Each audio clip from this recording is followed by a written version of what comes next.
ইসলামী bank news top 10।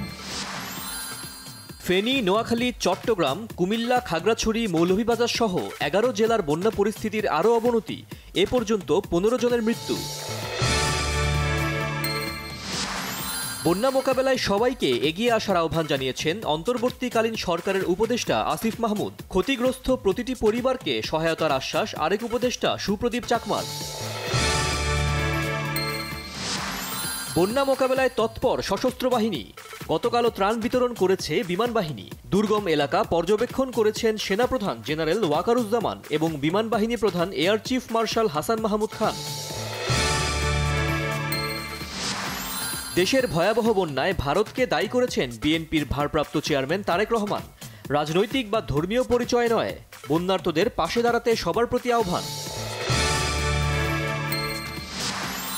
শুধু 2 মাসেই নয়, ফ্যাসিস্ট সরকারের হাত থেকে দেশ রক্ষায় গেল 15 বছরে বহু মানুষ জীবন দিয়েছে বলেছেন বিএনপি মহাসচিব মির্জা ফখরুল ইসলাম আলমগীর।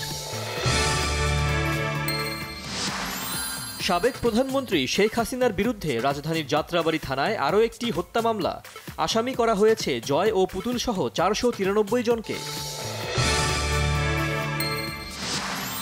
সিলেটের কানাইঘাট উপজেলার সীমান্তবর্তী ডনা এলাকা থেকে সুপ্রিম কোর্টের অবসরপ্রাপ্ত বিচারপতি AHM শামসুদ্দিন চৌধুরী মানিককে আটক করেছে বিজিবি। বনানী থেকে গ্রেফতার সাবেক চিফ হুইপ A.স.ম ফিরোজ। ছাত্র জনতার আন্দোলনে নিহত একমাত্র উপার্জনক্ষম মিরপুরের মাসুদ রানাকে হারিয়ে দিশেহারা পরিবার। এখনও হাসপাতালে কাতরাচ্ছে আহসানিয়া মিশন কলেজের একাদশ শ্রেণীর ছাত্র ফাহিম হাসান।